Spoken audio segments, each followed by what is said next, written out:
할렐루야. 네, 새해 복 많이 받으십시오. 우리는 또 설명절에 한 번 더 인사할 수 있잖아요. 우리 앞뒤 좌우 옆에 분들과 함께 누가 오셨나도 한번 보시고, 자, 새해 인사하겠습니다. 새해 복 많이 받으십시오. 예. 저희 선배 목사님이 설명절이 된 이런 주일 되면은 주일학교 아이들에게 세배를 받으신대요. 그래서 두루마기를 입으신다네요. 멋있더라고요. 저보고도 박 목사는 세배 받지? 아니요. 저 우리 아이들에게도 세배 안 받습니다. 물론 세뱃돈이 부담되는 건 아닙니다. 아직까지 제가 절을 받는다라는, 세배를 받는다라는 것은 제가 너무 나이를 먹었다는 뜻 같아서, 아니요, 지금 그렇다고 여러분 나이 먹었다는 거 아닙니다. 세배 받으시고 오늘은 축복하는 날이니까요. 네, 여러분이 하나님 앞에 나와서 예배드리며 우리가 이제 민족의 명절을 지키는 것도 모두가 다 하나님께서 우리의 집을 세워주시고 우리의 가정과 우리의 가문을 세워주시는 줄로 믿고, 이번 명절에 하나님이 여러분 가정과 가문의 주인이심을 꼭 기억하는 저와 여러분 다 되시기를 주님의 이름으로 축원합니다. 자, 오늘 말씀의 제목이 이렇습니다. 같이 읽으시죠. 시작. 집을 짓고 싶을 때 삶을 지으시는 하나님. 사무엘하 7장의 말씀을 내용으로 오늘 본문은 17절부터 19절까지를 정했지만 사무엘하 7장 전체를 1절부터 29절까지 전체의 말씀의 내용으로 저는 집을 짓고 싶어하는 다윗에게 하나님께서 그 집이 아니라 다른 집, 하나님이 말씀하시는 집은 가문, 또 그의 왕조, 그가 세워나갈 그 하나님의 집을 짓게 하신다는 그런 내용으로 오늘 저희가 추구해야 될 우리가 진짜 지어야 될 신앙의 집, 그런 신앙의 건축이 무엇인지를 함께 나눠보려고 합니다. 오늘 이 시간 여러분 안에 여러분의 신앙으로 하나님 앞에 어떤 집을 지어 나가야 할지를 오늘 다윗과 하나님이 나누는 대화를 통해서 함께 알아보고, 그리고 여러분도 오늘 이 시간 하나님 앞에 신앙의 집을 건축하리라 결심하고 다짐하는 그런 귀한 결심이 여러분 안에 있으시기를 주님의 이름으로 축원합니다. 자, 다윗은 집을 짓고 싶었습니다. 어떤 집이죠? 성전이었어요. 특히 구체적으로 뭐라고 표현하냐면 하나님의 궤가 있을 곳. 자, 그런데 오늘 제가 사무엘하 7장 말씀 전체 속에서 여러분과 나누고 싶은 본문을 17절, 18절, 19절 석절의 말씀을 정했습니다. 아까 함께 읽으셨지만 다시 한번 볼까요? 17절 말씀에 이렇게 시작합니다. 나단이 이 모든 말씀들과 모든 계시대로 다윗에게 말했습니다. 어느 날 다윗이 하나님의 궤를 보니까 하나님의 궤는 여전히 장막, 천막 안에 있어요. 다윗 성으로 예루살렘 궁으로 옮겨왔지만 여전히 하나님의 궤, 법궤는 하나님께서 원래 말씀하셨던 대로 천막 안에 있습니다. 그리고 두로 왕이 앞서 다윗이 예루살렘에서 왕이 되니까 백향목으로, 그때 당시에 나오는 최고의 건축 재료였죠. 백향목 나무로 다윗 궁을 건설해 줬어요. 그러니까 다윗이 그 마음에 나는 백향목 궁에 있으면서 하나님의 궤는 저 천막 안에 있다. 그 마음이 얼마나 애틋합니까? 그죠? 근데 하나님께서는 아니라 하셨죠. 하나님의 아니라 하신 거절이 분명했습니다. 그 하나님의 거절의 말씀, 그러니까 하나님께서 아니다, 네가 내 집을 못 짓는다라는 말씀을, 이 모든 말씀들과 이 계시를 나단 선지자가 다윗 왕에게 말했다고요. 저는 이 사무엘하 7장을 묵상하면서 만약에 제가 나단 선지자라면 저는 아마 도망가고 싶었을 겁니다. 처음에 나단 선지자는 왕이여, 정말 옳은 생각, 정말 좋은 생각을 하셨습니다. 하나님도 기뻐하실 겁니다. 그리고 하나님께서 물으니까 하나님 뭐라 그러셔요? 아니야. 그러면 선지자는 다시 왕한테 와서 다시 얘기를 해야 되잖아요. 그 발걸음이 얼마나 무거웠을까요? 하지만 나단은 그대로 하나님의 말씀 자신에게 들려주신 하나님 말씀을 그대로 왕에게 말하고, 그리고 다윗 왕은 오늘 본문 말씀에 제가 표시해 놨습니다. 주 여호와여, 주 여호와여, 주 여호와여, 이렇게 고백합니다. 19절 말씀만 한번 보면요, 여호와여 이것이 사람의 법입니다 했어요. 조금 난해한 구절이라 이 본문의 이야기를 똑같이 병행해서 쓴 본문이 바로 역대상 17장이거든요. 거기 말씀을 한번 더 이렇게 보여드릴게요. 한번 읽어볼까요? 시작. 하나님이여 주께서 이것을 오히려 작게 여기시고 또 종의 집에 대하여 먼 장래까지 말씀하셨사오니 여호와 하나님이여 나를 존귀한 자들 같이 여기셨나이다. 이런 뜻이었습니다. 다윗이 자신이 하나님의 궁을, 하나님의 성전을 건축하고 싶다는 그 뜻을 선지자를 통해서 하나님께 전달하니까 하나님께서는 너는 아니다 말씀하셨어요. 그런데 다윗은 이것을 거절의 뜻으로 받아들였나요? 아니요. 하나님께서 나를 너무 귀하게 여기셨군요, 이렇게 말합니다. 왜요? 하나님의 본뜻을 다윗은 알았습니다. 단순히 집을 짓지 말라는 말씀이 아니라는 걸 다윗은 분명히 알았습니다. 그래서 오늘 제가 여러분과 함께 나눠봐야 될 이 말씀의 주제는 그렇습니다. 우리가 진짜 추구해야 될 정말 참된 신앙의 건축은 뭔가 하는 거예요. 우리는 그렇게 말합니다. 우리가 신앙생활 잘하는 거, 또 명절에 우리 자녀들 또 가족들 많이 만나시잖아요. 그럼 신앙생활 잘하는 걸 뭘로 표현하시나요? 무엇으로 표현하시나요? 교회 열심히 다녀? 주일 예배 잘 가? 헌금 잘해? 활동은, 봉사는, 섬기는 건 잘하고? 우리는 언제나 눈에 보이는 건축을 원하고 있죠. 하지만 진짜 우리가 물어봐야 될 것은 여러분의 삶을 누가 통치하시는지, 여러분 마음의 주인은 진짜 누구이신지, 여러분의 선택의 그 순간에 그 선택을 좌우하는 분은 누구이신지, 여러분 이게 진짜 신앙의 집 아니겠습니까? 그러니 여러분 오늘 저와 함께 하나님께서 다윗에게 말씀하시는 그 말씀과 그리고 다윗이 하나님을 바라보는 그 마음의 중심을 다시 깨달으시는 오늘 소중한 이 시간 되시기를 주님의 이름으로 축원합니다. 우리가 첫 번째로 생각할 것은 바로 성전입니다. 우리가 흔히 말하는 성전은 하나님의 집, 그러니까 이런 건축물을 말하기도 하지만 여러분 신약에 와서 예수님께서는 사도들을 통해서 우리가 하나님의 전임을 분명하게 말씀하셨습니다.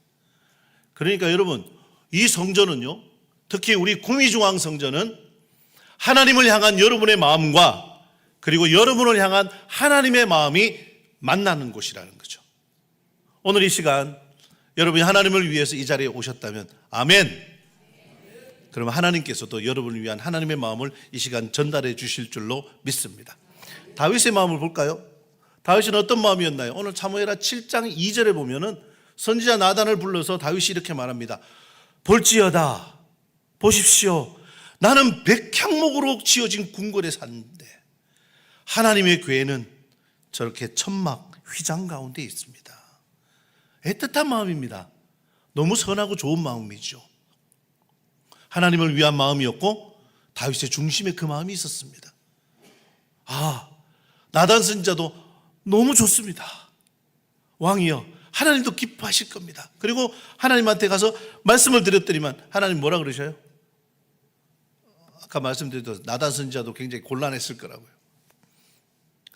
하나님은 이렇게 말씀하십니다. 네가 나를 위하여 내가 살 집을 건축하겠느냐. 어떤 의미에서 강조할 때 의문문을 씁니다. 물어보는 거죠. 다시 물어보는 거죠. 하나님께서 다윗에게 네가 나를 위해서 내가 살 집을 건축한다고? 나는 광야에 있으면서 계속해서 천막에 있었어. 텐트에 있었어. 나는 장막에 거했어. 무슨 뜻이냐면요, 하나님께서는 이스라엘 백성들을 통해서 이스라엘 백성들과 동행하시는데 의리의리한, 그러니까 이방 신전 같은 그런 의리의리한 집에 거하고 싶어하는 분이 아니라 하나님께서는 광야에서 백성들과 함께 걷기를 원하셨다라는 뜻입니다. 단지 눈에 보이게, 물론 나중에 솔로몬이 금으로 치장한 엄청난 성전을 짓죠. 그건 하나님께서 다윗에게 약속하신 것을 이루어 준 것뿐입니다. 결국 성전은 무너지고 다시 건축해도 또 무너지고 세 번째 건축했지만 다시 무너져서 하나님은 성전만 바라보는, 건물만 바라보는 신앙을 하나님께서는 원치 않으셨습니다. 꼭 기억해 주십시오. 하나님의 마음은 여러분의 마음을 향하고 있습니다. 여러분이 하나님을 향하여서 내가 하나님께 이것을 드려야 되겠다, 내가 하나님을 위해서 이 마음을 품어야 되겠다, 귀하고 존귀합니다. 하지만 무엇보다 중요한 것은 우리를 향한 하나님의 마음이 어떠신가 하는 거죠. 하나님의 거절을 섭섭해하지 마십시오.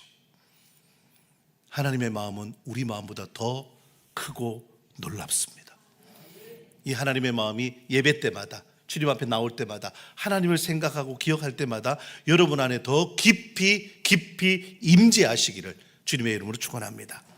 자, 두 번째는요, 좀 더 구체적인 질문으로 들어갑니다. 자, 그래요. 하나님을 향하여서 뭔가 이런 마음이 냈어요. 그런데 집을 지을 것인가 아니면 삶을 지을 것인가라는 질문을 해봐야 된다는 거죠. 진짜 하나님이 원하시는 것이 어떤 것인가? 우리는요, 어떤 때는 하나님께 나아간다고 하면서도 우리는 자꾸만 뭔가 집을 지으려고 합니다. 뭘 해드리는 게 좋다고 생각하죠. 맛있는 것도 해드려야 되고, 또 큰 것도 이렇게 만들어서 바쳐야 되고.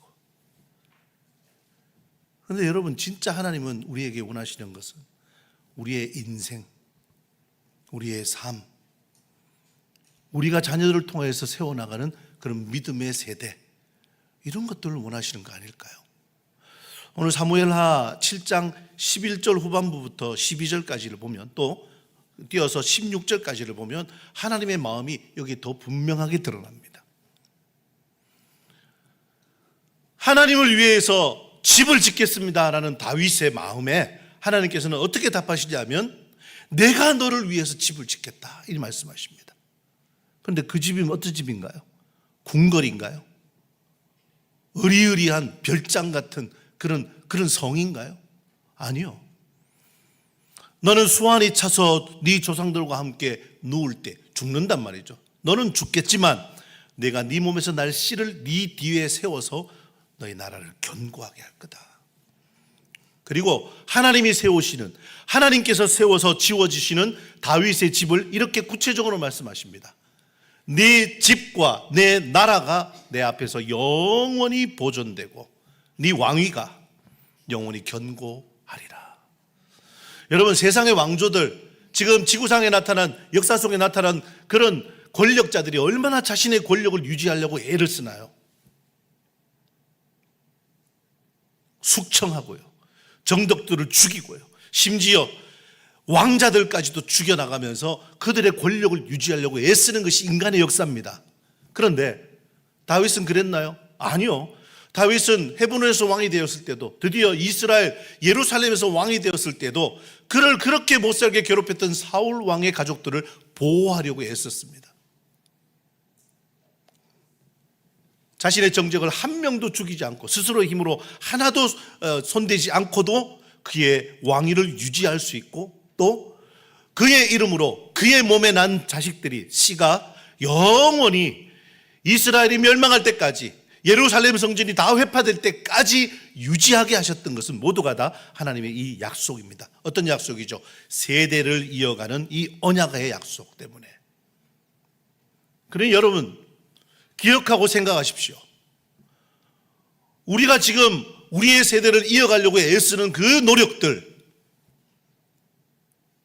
하나님께서 우리를 이어가겠다라고 약속하시기만 하면, 그 약속이 우리에게 주어지기만 하면, 우리는 눈에 보이는 것을 지으려고 하지만 하나님께서는 영원히 변치 않는 우리의 삶을, 우리의 인생을 지어 나가실 줄로 믿습니다. 꼭 그렇게 믿으셔야 합니다. 다른 것들로는 절대 세울 수 없습니다. 하나님께서 우리를 지어주셔야 합니다. 교회는 어떤가요? 교회도 마찬가지입니다. 교회를 누가 지어가나요? 목사님이 훌륭해서요? 예, 그거는 정말 아닙니다. 장로님들이 잘하셔야죠. 아니요, 우리 모두가 다 잘해야죠.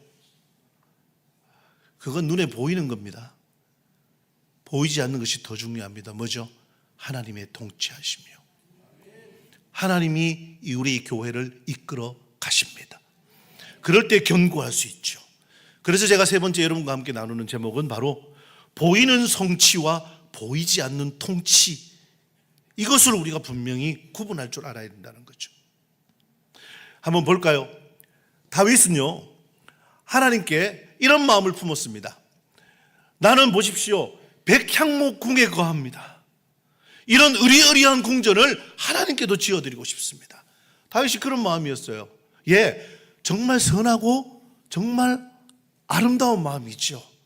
하지만 아름다운 마음임에도 불구하고 하나님의 마음과는 맞지 않았어요. 하나님이 정말로 원하시는 것은 이렇게 아름다운 궁궐을 지어드리는 게 아니었습니다. 하나님이 정말 원하시는 것은 뭐였냐면 네 집과 내 나라와 너의 왕위가 영원히 보존되고 견고하리라. 자, 이 말씀은 다윗 너를 사랑해서 너의 왕위를 견고하게 해주겠다는 말씀보다도 앞으로 다윗의 자손에서 누가 오게 하신다고요? 예수 그리스도. 다윗의 자손 예수 그리스도. 바로 이 땅에 메시아로 오시고 이 땅에 진정한 하나님의 나라를 건축하실 바로 그 예수 그리스도가 다윗의 왕조를 통해서 오게 하겠다는 그 하나님의 그런 영원한 집, 그런 하나님의 건축이 오늘 이 다윗의 고백 속에서 하나님께서 응답하시는 것으로 나타난다라는 사실입니다.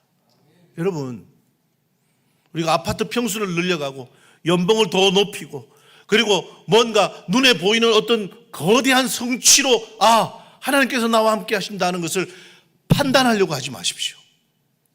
눈에 보이지 않는 통치가 더 강력합니다. 우리의 주인이 누구신가? 우리 집안의 주인이 누구신가? 우리 가정을 이끌어 가시고 우리 가문을 세워주시는 분이 누구이신가? 여러분, 그것에 집중하시기를 정말 간절히 주님의 이름으로 부탁합니다. 그래서 다윗이요, 이 하나님의 응답을 듣고 다윗이 오늘 사무엘하 7장 마지막 절인 29절에 뭐라고 고백하고 있냐 하면 주의 종의 집이 영원히 복을 받게 하옵소서. 다윗이 알았죠. 하나님의 전을 짓겠다는 다윗의 마음을 거절하셨는데 그거보다 더 위대한, 그거보다 더 높은 하나님께서 세우시는 왕조, 하나님께서 너의 집을 영원히 견고하겠다고 하시는 그 약속을 다윗이 받았다고요. 그러면 여러분, 저와 여러분도 하나님을 향하여서 하나님께서 다윗에게 하셨던 이 영원한 이 보이지 않는 통치의 집을 약속 받으셔야죠. 하나님의 통치하심이 우리 인생의 주인이신 하나님의 주권이 저와 여러분의 삶 속에, 그리고 여러분의 가족과 여러분의 자녀들의 삶 속에 영원히 보존되시기를 주님의 이름으로 축원합니다. 오늘 말씀을 이렇게 한 번 더 정리합니다. 저도 집을 지어봤는데요, 남자들의 로망이 그겁니다. 집 한 채 지어보는 거. 근데 참 집을 지어보면 마음이 굉장히 좋습니다. 하지만 우리 하나님께서는요, 우리 인생이라는 삶을 지으시기를 원하십니다. 그래서 제가 첫 번째 여러분과 나눕니다. 성전은요, 하나님을 위하여서 먹는 마음은 나의 마음보다는 하나님의 마음이 더 옳고 중요합니다. 때때로 하나님께서 여러분에게 매몰찬 거절의 응답을 주실 때도 있습니다. 있을 겁니다. 섭섭해하지 마십시오. 여러분이 의롭다고 생각하는 것보다 더 중요한 일을 하나님께서는 생각하십니다. 그리고 여러분을 통해서 이루어 주실 겁니다. 그 다음은요, 우리는 집을 지으려고 하지만 하나님께서는 우리의 삶을 지어 가십니다. 여러분 자녀들을 볼 때에 얘가 이래야 되겠다, 이렇게 하면 좋겠다, 이러면 좋겠다 말씀하시지만 아니요, 하나님께서는 여러분의 자녀를 더 원대한 계획으로 이끌어가기를 원하십니다. 내 생각보다 더 크신 주님. 그리고요, 이거 분명히 기억하십시오. 눈에 보이는 성취보다는 보이지 않는 통치가 있어야 됩니다. 이만큼 이뤄놨으니까 하나님이 함께 하신다고요? 아니요. 수십억, 수백억을 가져도 그가 하나님의 손에 붙들리지 않으면 그 눈에 보이는 것은 한낱 모래성과 같을 겁니다. 오늘 이 세 가지를 꼭 기억하시고 제가 하나 더 덧붙일 게 있습니다. 그러면 이 마음으로 자, 이제 이 명절 연휴에 이번 한 주간 동안 여러분의 일상에서 함께 감당해야 될 사명을 제가 세 가지로 함께 나누려합니다. 이게 더 중요합니다. 자, 첫 번째는 내 집 대신에 하나님의 집을 살피십시오. 뭐냐면요, 공동체를 위한 어떤 한 가지의 섬김을 여러분이 계획하고 실천해 보시라는 겁니다. 제가 공동체라고 말씀드렸습니다. 교회, 건물 같은 교회일 수도 있지만 공동체는 믿음의 공동체를 말합니다. 축복의 말이 필요한 사람들 떠올려서 여러분 좋은 설 메시지를 하나 만들어서 아마 오늘이나 내일 보내주십시오. 새해 복 많이 받으십시오. 그동안 교회에서 잘 못 배웠습니다. 하지만 기도하고 있습니다. 이렇게요. 여러분 오늘 나가시다가도 함께 만나서 그동안 오랜만에 오늘 이렇게 자녀분들이 많이 오셨거든요. 안부도 한번 물어주시고요. 그런 공동체를 위한 섬김을 꼭 한 가지 이상 생각하고 실천해 주십시오. 그게 바로 내 집 대신에 하나님의 집을 살피는 여러분의 실천입니다. 두 번째는요, 이건 여러분 개인이 한번 생각하셔야 되는데 은혜의 연대표를 한번 만들어 보시는 거예요. 뭐냐 하면 여러분 계획이 꺾였던 순간이 있죠. 이렇게 기도했는데 안 됐던 거. 하지만 그럼에도 불구하고 하나님이 채워주신 은혜가 있다면 여러분 기억해 보십시오. 그것은 마치 다윗이 하나님께 마음을 드렸을 때에 하나님께서 더 큰 응답으로 하나님의 마음을 주셨던 것과 같은 그런 다윗의 은혜를 누릴 수 있는 방법입니다. 저는 대학에 3번 떨어졌습니다. 전기, 후기, 전문대 이렇게. 제가 시험 치던 때가 그때였으니까. 그런데 저는 그거보다 더 큰 은혜를 받았습니다.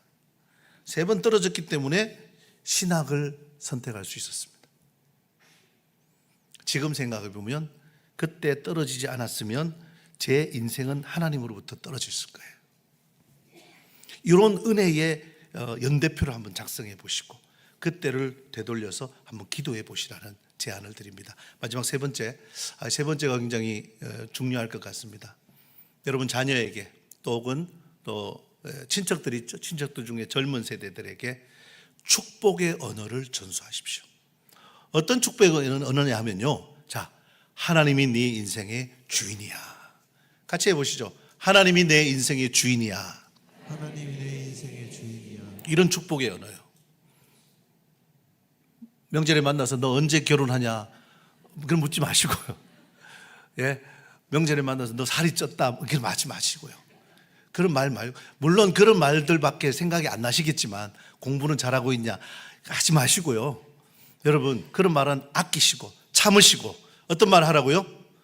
네 인생의 주인은 하나님이죠. 그렇게 한번 기도해 주시고요. 네? 기도보다 더 확실한 게 있죠. 용돈을 주시는 거예요. 용돈을 주시면서 네 인생의 주인은 하나님이죠.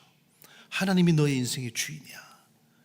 이렇게 말씀하셔서 이런 축복의 언어를 전수해서 여러분 하나님께서 여러분의 집을 지으시고 하나님께서 믿음의 세대를 여러분 가정 가운데에 영원히 보존하시기를 주님의 이름으로 축복합니다.